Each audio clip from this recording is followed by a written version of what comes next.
സമയത്ത് സദസ്സ് മുഴുവനും അത്ഭുതപരതന്ത്രായി നോക്കി നിൽക്കുമ്പോഴാണ് സദസ്സിന്റെ നടുവിൽ നിന്നൊരാൾ എഴുന്നേൽക്കുന്നത്. ഖാലല്ലദീ ഇൻദഹു ഇൽമുൻ മിനൽ കിതാബി അനാ ആതീക ബിഹി ഖബ്ല അൻ യർതദ്ദ ഇലൈക തർഫുകാ.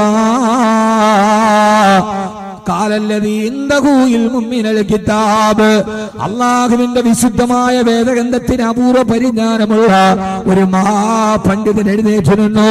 അദ്ദേഹത്തിന്റെ പേരാണ് ആസിഫ് ഇബ്നു ബർഖയ. ആസിഫ് ഇബ്നു ബർഖയ എഴുന്നേറ്റ് നിന്നിട്ട് പറഞ്ഞു, പത്ര സുലൈമാൻ നബിയെ അനാ ആതീക ബിഹി ഖബ്ല അൻ യർതദ്ദ ഇലൈക തർഫുകാ. അങ്ങൊന്ന് കണ്ണടച്ച് ചിമ്മി തുറക്കുന്നതിന് മുമ്പ്, അങ്ങ് കണ്ണടച്ച് ചിമ്മി തുറക്കുന്നതിന് മുമ്പ് ആ ബൽക്കീസ് രാജ്ഞിയുടെ സിംഹാസനം ഞാൻ കൊണ്ടുവരാൻ നബിയെ. ആളുകൾ അത്ഭുതത്തോട് നിന്നപ്പോ ആരാണ് ഇത്ര പെട്ടെന്ന് കൊണ്ടുവരുന്നത്? മാനായ ആസിഫ് ഇബ്നു ബർഖയ ആ സദസ്സിൽ എഴുന്നേറ്റ് നിന്നു.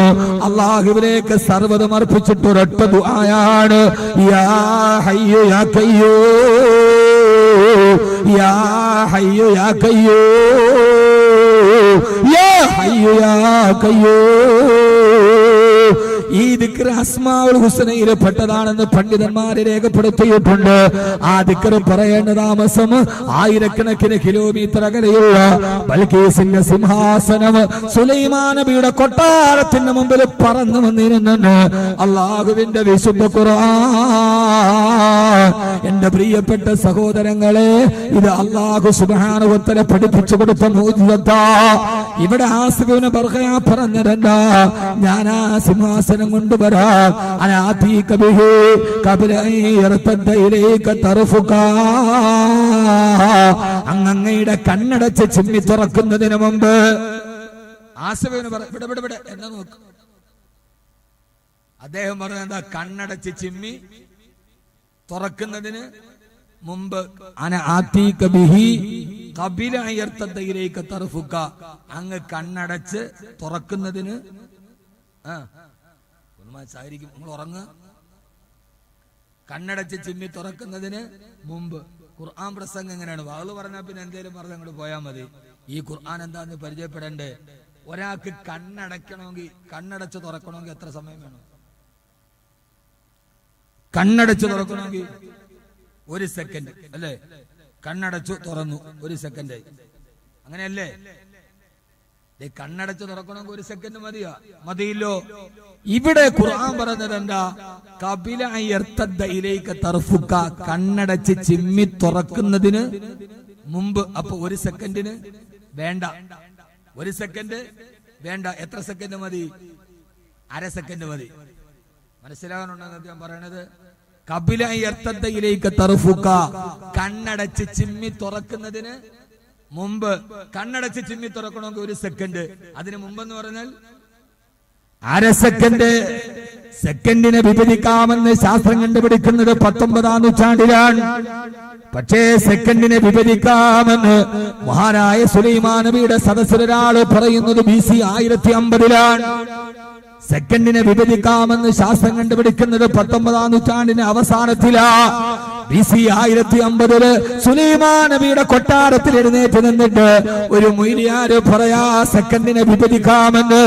ഇത് 1400 വർഷങ്ങൾക്ക് മുമ്പ് ഒരു സർവകലാശാലയുടെ ബിരുദം നേടിയിട്ടില്ലാത്ത, ഒരു പള്ളിക്കൂടത്തിന്റെ പടിവാതിൽ കണ്ടിട്ടില്ലാത്ത ആമിനയുടെ മുത്തുമോ നബി മുഹമ്മദ് മുസ്തഫ സെക്കൻഡിനെ വിഭജിക്കാമെന്ന് പറഞ്ഞതാരാ? അല്ലാഹുവിന്റെ വിശുദ്ധ ഖുർആൻ. എന്തേ ശാസ്ത്ര വിദ്യാർത്ഥികളെ ഇത് നിങ്ങളുടെ റെഫറൻസ് ഗ്രന്ഥമാകുന്നില്ല? എന്തുകൊണ്ട് നിങ്ങൾ ചിന്തിക്കുന്നില്ല? പറയാണ് ഞാൻ സെക്കൻഡിനെ വിഭജിക്കാമെന്ന് കണ്ടുപിടിച്ചത്, പറഞ്ഞത് അല്ലാഹുവിന്റെ ഖുർആനാണ്. ഇത് മനസ്സിലാക്കാനുള്ള ബോധം നമുക്ക് ഇല്ലാതായി പോയി. നമ്മൾ ഖുർആൻ ഓതും. യഥാർത്ഥത്തിൽ ഇവിടെ ഖുർആൻ ഓതാൻ കണ്ടപ്പോഴല്ലേ ഇങ്ങനെയൊക്കെ ഓതാന്ന് നിങ്ങൾക്ക് കവ്വായിക്കാർക്ക് മനസ്സിലായത്. ഈ 3 ദിവസം ഇവിടെ ഖിറാഅത്ത് നടന്നപ്പോഴല്ലേ ഇങ്ങനെയൊക്കെയാണ് ഖുർആൻ ഓതണേ നമുക്ക് മനസ്സിലായത്. അല്ലേ? അങ്ങനെയല്ലേ? അല്ലേ? നമ്മള് ഖുർആൻ ഓതണ എങ്ങനെയാ? എത്ര മധുരമായി, ഏതൊക്കെ രീതിയിൽ?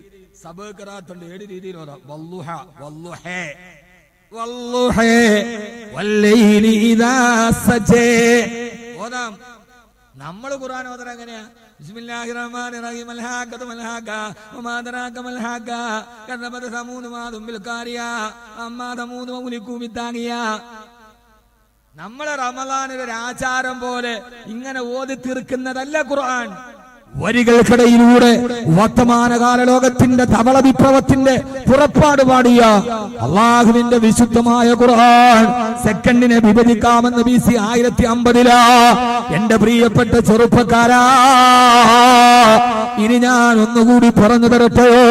സൂറത്തുൽ നംലിന്റെ കഥ ഞാൻ അവസാനിപ്പിക്കുകയാ. മഹാനായ സുലൈമാൻ നബിയുടെ കൊട്ടാരത്തിലേക്ക് ബിൽക്കീസ് വന്നു. ആ ബിൽക്കീസ് വന്നപ്പോ സുലൈമാൻ നബിയുടെ കൊട്ടാരം പളപള മിന്നുന്ന കൊട്ടാരമാണ്. ആ കൊട്ടാരത്തിലേക്ക് കയറുമ്പോ അതിന്റെ മുകളിൽ ഗ്ലാസ് വിരിച്ചിരിക്കുകയാണ്.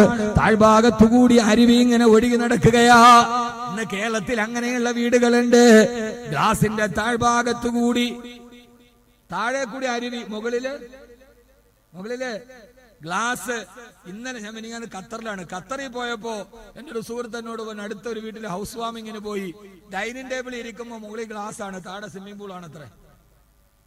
ഞാൻ ഖത്തറിലുണ്ടായിരുന്നു, ഇന്ന് രാവിലെ വന്നു. അപ്പോ ഒരു പുതിയ വീടിന്റെ ഹൗസ് വാമിങ്ങിന് പോയത്രേ. അപ്പോ ഡൈനിങ് ടേബിളിൽ ഇരുന്ന് ഭക്ഷണം കഴിക്കുമ്പോ താഴെ ടൈലും മൊസൈക്കൊന്നും അല്ല, ഗ്ലാസ് ആണ്. ഗ്ലാസിന്റെ അടിയില് ഗ്രൗണ്ട് ഫ്ലോർ സ്വിമ്മിംഗ് പൂളാണ്. അത് കണ്ടുകൊണ്ടിരുന്ന് ഭക്ഷണം കഴിക്കാൻ അത്രേ. സ്വർഗം നമ്മൾ ഭൂമിയിൽ തന്നെ ഒരുക്കാൻ തുടങ്ങി എന്നതാണ് പുതിയ വാർത്തകൾ. ഞാൻ അതിലേക്കൊന്നും ഒരു വിമർശനാത്മകമായി കടക്കുന്നില്ല, അല്ലേ തന്നെ വിവാദങ്ങൾ വേണ്ടോളുണ്ട്. നമ്മുടെ രക്തത്തിന് വേണ്ടി ദാഹിക്കുന്നവർ നായ്ക്കൾ 4 ഭാഗത്ത് ഓരിയിടുമ്പോ ഞാൻ പിന്നെ അതിലേക്ക് പോകുന്നില്ല എന്ന് പറഞ്ഞത് സമയം കുറവായത് കണ്ടാണ്. പറയണോന്ന് വിചാരിച്ചാൽ ഞാൻ എന്തും പറയണ ആളാണ്. എനിക്കൊരു മനുഷ്യനെ പേടിയില്ല. കാര്യം ട്രോളന്മാരെയും പേടിയില്ല, ഫേസ്ബുക്കിലെ ക്ഷുദ്രജീവികളെയും പേടിയില്ല. ദീനിന്റെ കാര്യം പറയുന്ന കാര്യത്തിൽ ലോകത്തൊരു ഇൻസാനെ എനിക്ക് പേടിയില്ല. അത് ഞാൻ ഇനിയും പറയും ചെയ്യും. ഇനിയും പറയും. മഴയല്ല, കാറ്റല്ല, ഏത് അള്ള ഇല്ല എന്ന് പറയണവന് മഴ ഏത് കാറ്റ്. അള്ള ഉണ്ടെന്ന് പറയണവനോ അല്ലേ അത് പറഞ്ഞിട്ട് കാര്യമുള്ളൂ. പിന്നെ എല്ലാത്തിനും മറുപടി പറയാത്ത എന്താണെന്നറിയാവോ? ചിലപ്പോ നമ്മൾ പച്ച പൊട്ടന്മാരാവണം, എന്നാലേ നമുക്ക് മുകളിലെത്താൻ പറ്റും. എല്ലാത്തിനും മറുപടി പറഞ്ഞാൽ നമ്മൾ ജയിക്കില്ല. ചിലതിന് നമ്മൾ പൊട്ടന്മാരാവണം, പച്ച പൊട്ടനാവണം. ഞാനത് കേട്ടിട്ടില്ല. അത് എന്നെ അല്ല പറഞ്ഞെന്ന് കരുതിയിട്ട് നടന്നു പോയാലേ ചിലപ്പോ നമുക്ക് മേപ്പോട്ടെത്താൻ പറ്റും. ഒരു കൊമ്പുമില്ലാത്ത മരത്തിന്റെ മുകളിൽ കയറുന്നവർക്ക് സ്വർണ്ണ കിരീടം കൊടുക്കാന്ന് പറഞ്ഞു മൃഗരാജാവായ സിംഹം. അങ്ങനെ പുള്ളിപ്പുലിയും അണ്ണാനും ഉടുമ്പും ഒക്കെ പാഞ്ഞു കയറിയിട്ട് കയറാൻ പറ്റില്ല, പരാജയപ്പെട്ട് താഴെ വീണു. അപ്പൊ ഒരു കൊച്ചു തവള അത് കയറാൻ വേണ്ടി ശ്രമിച്ചപ്പോ ചുറ്റുവട്ടത്ത് നിന്നവരൊക്കെ കൂക്കി വിളിച്ച് പരിഹസിച്ചു. പുള്ളിപ്പുലിക്കും അണ്ണാനും ഉടുമ്പിനും കഴിയാത്തത് ഇനിയിപ്പോ കൊച്ചു പച്ചത്തവളയ്ക്കാ പറ്റുക? തവള അതിലോട്ട് കയറാൻ പോയപ്പോ നാനാഭാഗത്തുനിന്നും മറ്റു മൃഗങ്ങളൊക്കെ കൂക്കി വിളിച്ച് പരിഹസിച്ചു. ഭയങ്കര കൂക്കുവിളി. തവള ഇതൊന്നും ശ്രദ്ധിച്ചിട്ടില്ല. തവള നേരെ മരത്തിന്റെ മുകളിൽ കയറി കിരീടം മേടിച്ചു. തവള അത് ശ്രദ്ധിച്ചേയില്ല. സമ്മാനം കൊടുക്കാൻ നേരത്തെ രാജാവ് തവളയോട് ചോദിച്ചു, തവളെ, ചുറ്റുഭാഗത്ത് നിന്ന് ഇത്രയും ആളുകൾ കൂക്കി വിളിച്ചിട്ടും പരിഹസിച്ചിട്ടും നീ അതൊന്നും ശ്രദ്ധിക്കാതെ എങ്ങനെ മരത്തിന്റെ മുകളിൽ കയറിയുന്നു? ഇത് ചോദിച്ചപ്പോഴും തവള ഒന്നും മിണ്ടിയില്ല. രാജാവിന്റെ നേരെ ഇങ്ങനെ നോക്കി. അപ്പൊ അപ്പുറത്ത് നിന്നിട്ട് തവളയുടെ അമ്മ വിളിച്ചു പറഞ്ഞു അത്രേ, രാജാവേ, അവനോടൊന്നും ചോദിക്കണ്ട, അവൻ പൊട്ടന, അവനൊന്നും കേൾക്കൂല. അവനോടൊന്നും ചോദിക്കണ്ട, അവൻ പൊട്ടന, അവനൊന്നും കേൾക്കൂല. പൊട്ടനായതുകൊണ്ട് ചുറ്റുഭാഗത്തുനിന്ന് കൂക്കുവിളിയും പരിഹാസങ്ങളും ചെവിയിൽ കേൾക്കാത്തതുകൊണ്ടാണ് തവളയ്ക്ക് മേപ്പോട്ട് കയറാൻ പറ്റിയത്. അപ്പൊ ചില സമയത്ത് നമ്മൾ സ്വയം പൊട്ടനാവണം. ഞാൻ കേട്ടിട്ടില്ല, ഞാൻ പറഞ്ഞിട്ടില്ല. അപ്പൊ പിന്നെ നമ്മൾ മേപ്പോട്ട് പോകും. കൂക്കി വിളിച്ചവൻ കീപ്പോട്ടും വരും. അള്ളാഹു നമുക്ക് നല്ല ബോധം തരട്ടെ. ഇതിൽ കൂടുതൽ ഞാൻ പറഞ്ഞു തരണ്ടല്ലോ. ശുജായി ചോദിച്ചതുപോലെ ബുദ്ധി കൂർമ്മതയുള്ളവർ കൽപ്പ മാത്രം പോരെ, പിന്നെ എല്ലാത്തിനും അഡ്ജസ്റ്റ് ചെയ്ത് കൊടുക്കാനാണ്. പിന്നെ നട്ടലൂരിട്ട് വാഴപ്പിണ്ടി വെക്കണമല്ലേ നല്ലത്? എല്ലാവർക്കും അങ്ങനെ വഴങ്ങിക്കൊടുക്കാനാണെങ്കിൽ, ഒരാൾ എന്ത് പറഞ്ഞാലും അങ്ങോട്ട് ചായാനാണെങ്കിൽ, പിന്നെ ഈ നട്ടല്ലെന്തിനാ അള്ളാഹു നേരിട്ട് തന്നത്? വാഴപ്പിണ്ടി അവിടെ അങ്ങോട്ട് വെക്കണല്ലേ, ഫ്ലെക്സിബിൾ ആവും. എപ്പോഴും ഉള്ളത് പറയുമ്പോ വിമർശനങ്ങൾ ഉണ്ടാവും. പക്ഷെ പറയുന്നത് കൃത്യമാണെന്ന് നമുക്ക് ഉറപ്പുണ്ടെങ്കിൽ ഇതൊന്നും നോക്കേണ്ട കാര്യമില്ല. ആരുടെയും കാലിൽ കമഴ്ന്നു വിടാൻ അത് പറ്റൂല. നടന്നു വരുമ്പോൾ കയ്യിൽ തട്ടിയുള്ള സൗഹൃദമാവാം, മുമ്പിൽ വരുമ്പോൾ കാലിൽ കമഴ്ന്നു വീണ് കിടക്കൽ വിധേയത്വമാണ് എന്ന് ചിന്തിക്കുന്ന ഒരാളാണ് ഞാൻ. അള്ളാഹു നമുക്ക് ബോധം തരട്ടെ. മുമ്പിൽ കാണുമ്പോൾ കയ്യിൽ തട്ടിയുള്ള സൗഹൃദമാവാം, അതാണ് നന്മ. പക്ഷെ മുമ്പിൽ കാണുമ്പോൾ കാലിൽ കമിഴ്ന്നു വീണ് കിടക്കൽ അത് വിധേയത്വമാണ് എന്ന് ചിന്തിക്കുന്ന ഒരാളാണ് ഞാൻ. അള്ളാഹു നമുക്ക് പറയാനുള്ള ബോധ്യം നൽകി അനുഗ്രഹിക്കുമാറാകും.